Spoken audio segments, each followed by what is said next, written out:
Hazar Gölü, diğer adıyla Gölcük Gölü, Türkiye'nin Elazığ ilinde yer alan güneybatı-kuzeydoğu doğrultusunda uzanan tektonik bir göldür.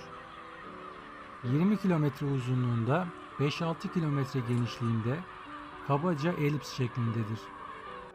Türkiye'nin en derin göllerinden biri olan Hazar Gölü'nün en derin kısmı kuzeydoğu ucunda yaklaşık 213 metredir.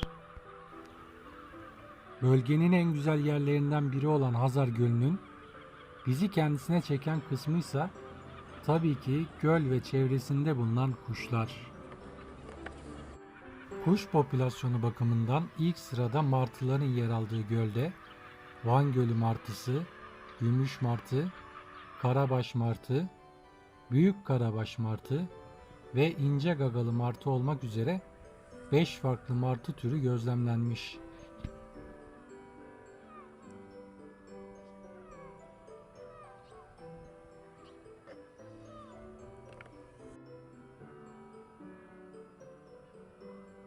Martılardan sonraysa ikincilik yarışı Bahriler ve Sakarmekeler arasında geçiyor.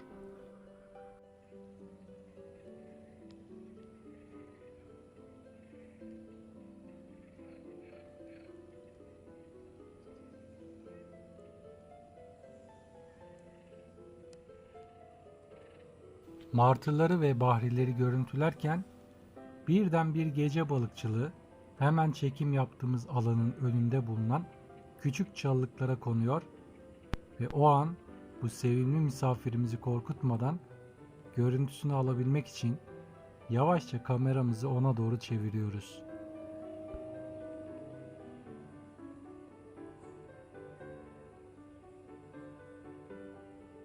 Uzunca bir süre hareket bile etmeden görüntü almaya çalışıyoruz.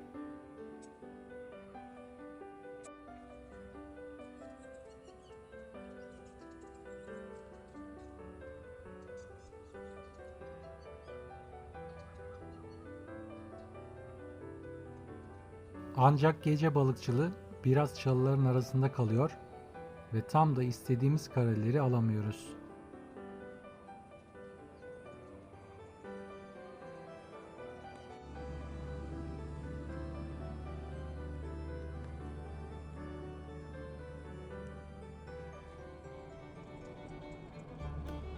Şimdi de gölün güneydoğu kısmında bulunan Plaşköy'e doğru hareket ediyoruz.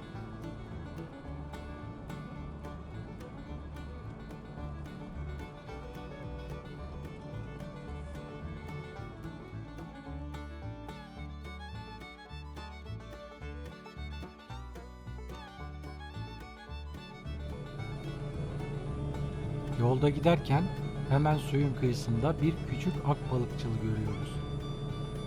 Kısa bir süre görüntüsünü aldıktan sonra yola devam edip Plaşköy'de bulunan sazlık alana varıyoruz.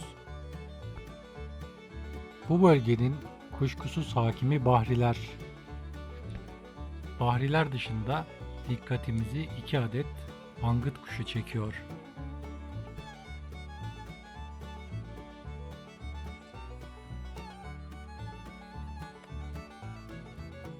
Bu bölgede yer alan sazlıklar bahrilere ev sahipliği yapıyor.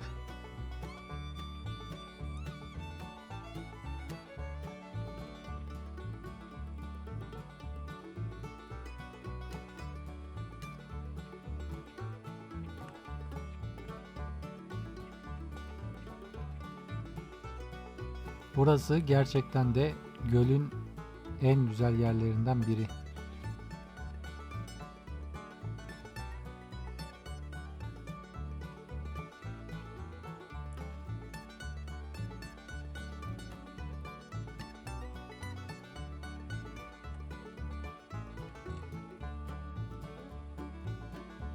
Bu arada 2 adet sakarmeke de hızlı ve telaşlı bir biçimde yuvalarına doğru yol alıyorlar. Angıtlar gölün bu bölgesinde çiftler halinde görülüyorlar.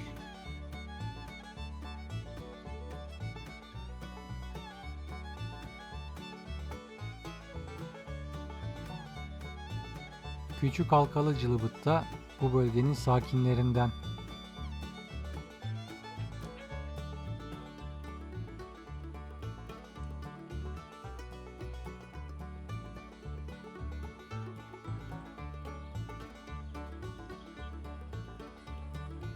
Dikkatli ve seri adımlarla beslenmeye çalışıyor.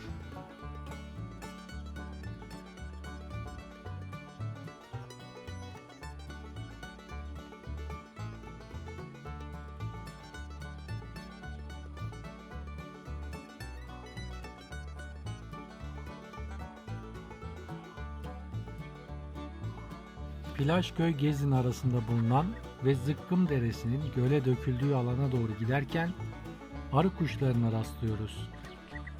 Bugün göremesek de bu bölgede arı kuşu dışında alakarga, kızıl kırlangıç ve büyük baştankara gibi kuşlar görülebiliyor.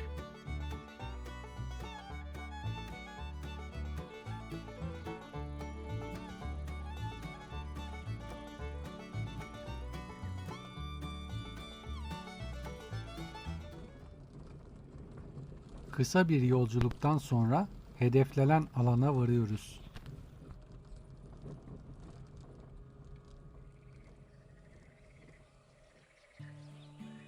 Burası gerçekten insana huzur veriyor.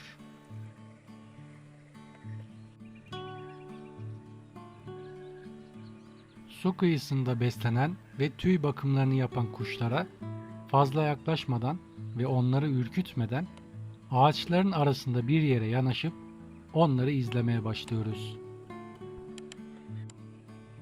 Burada ilk dikkat çeken tür gece balıkçılığı oluyor.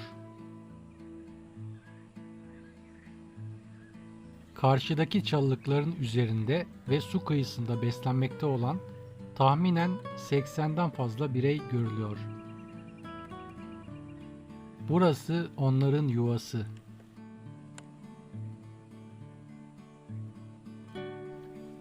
Biraz sonra küçük akbalıkçılar geliyor.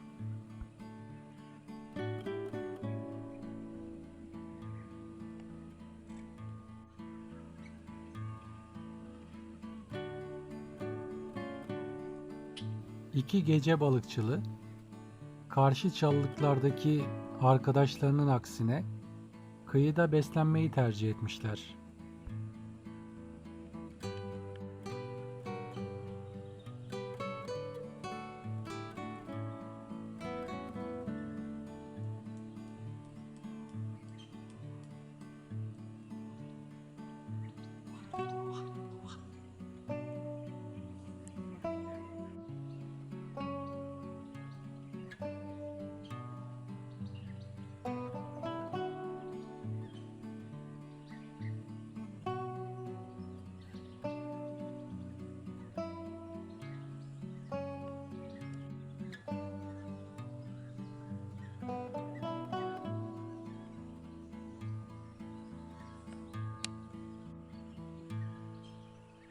O kadar güzel bir yerdeyiz ki sadece kuşları dinlemek ve onları izlemek bize yetiyor.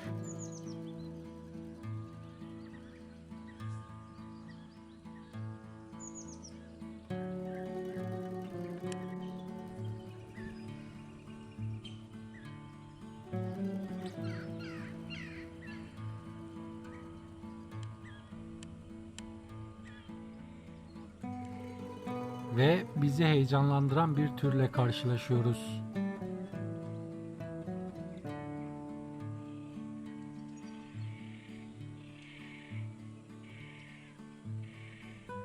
Bu çeltikçi.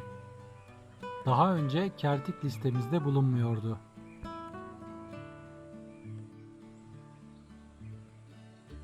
Bu türü ilk kez şu anda gözlemliyoruz.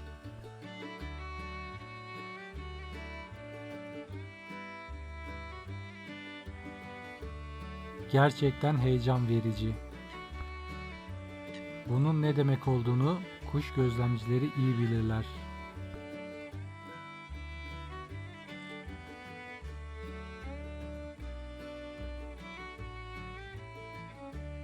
Çeltikçileri ilk kez burada gördüğümüz için bol bol kayıt alıyoruz.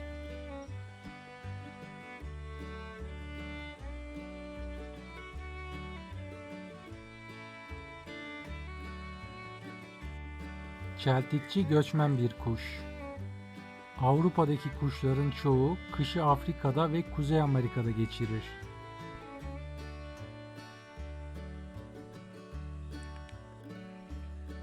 İlkbahar geçişi Mart ortasından Mayıs sonu, Haziran başına kadardır.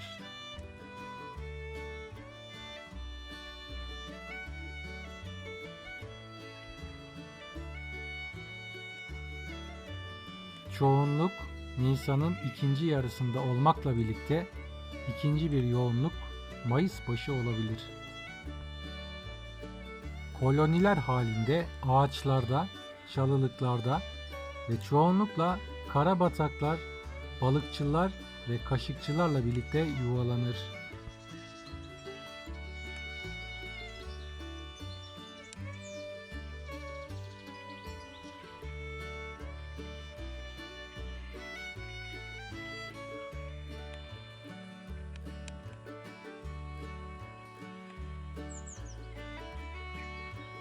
Gece balıkçıları dinleniyor.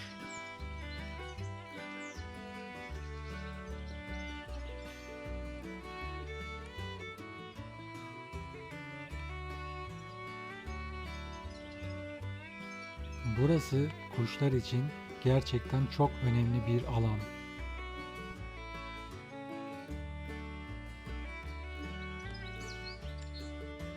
Gölün rengi ise gerçekten büyüleyici.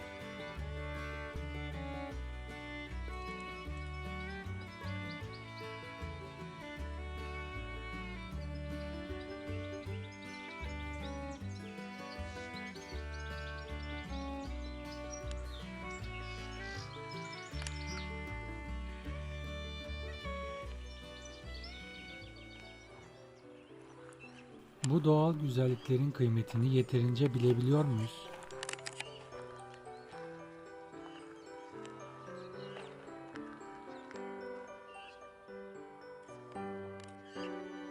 Buraları gelecek kuşaklara en azından şimdiki haliyle aktarabilecek miyiz?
Burada gördüğünüz küçük dereler az ileride birleşip biraz önce görmüş olduğumuz alandan Hazar Gölü'ne dökülüyorlar.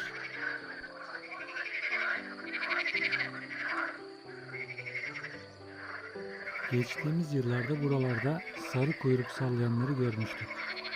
Ancak bu sefer alanda yaptığımız kısa bir araştırma sonunda ne yazık ki onları göremiyoruz.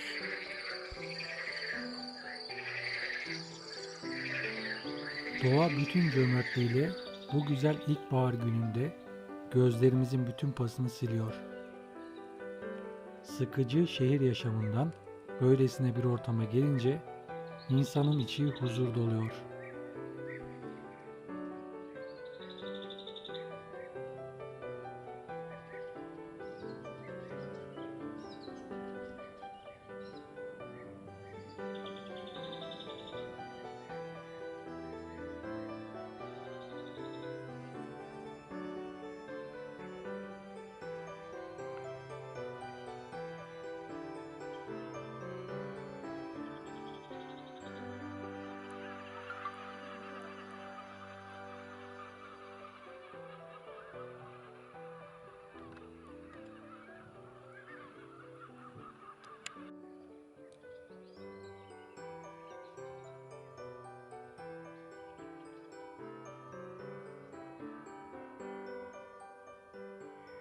Şimdi de kuş gözlemciliğine ilk başladığımız zamanlarda gördüğümüz en farklı tür olan zeytin mukallidini gördüğümüz noktaya geldik.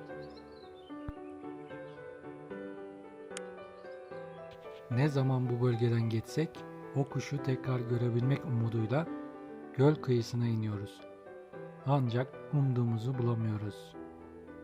Bugün de göremedik zeytin mukallidini. Belki henüz gelmemiştir bu bölgeye. Belki de sabah erken saatlerde gelmeliyiz.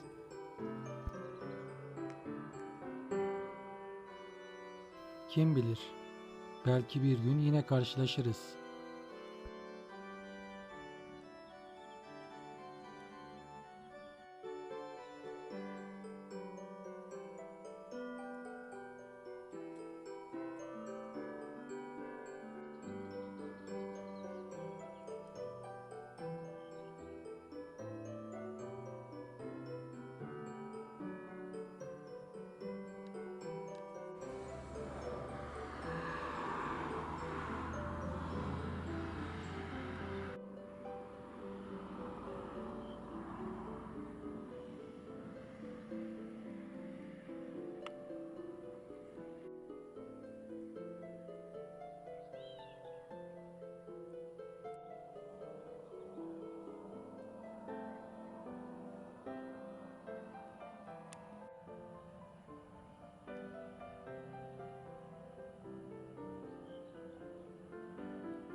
Diyarbakır'a doğru giden bir yük treni.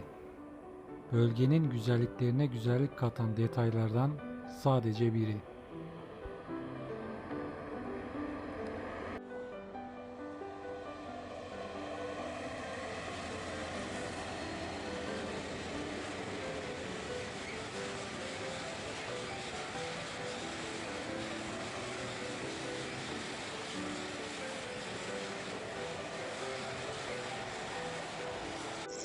Sivrice'de artık gün batmak üzere. Kuşların peşinde geçen yorucu bir günü daha geride bırakırken, bir sonraki sefer zeytin mukallidini görebilir miyiz acaba diye hala aklımızdan geçiriyoruz.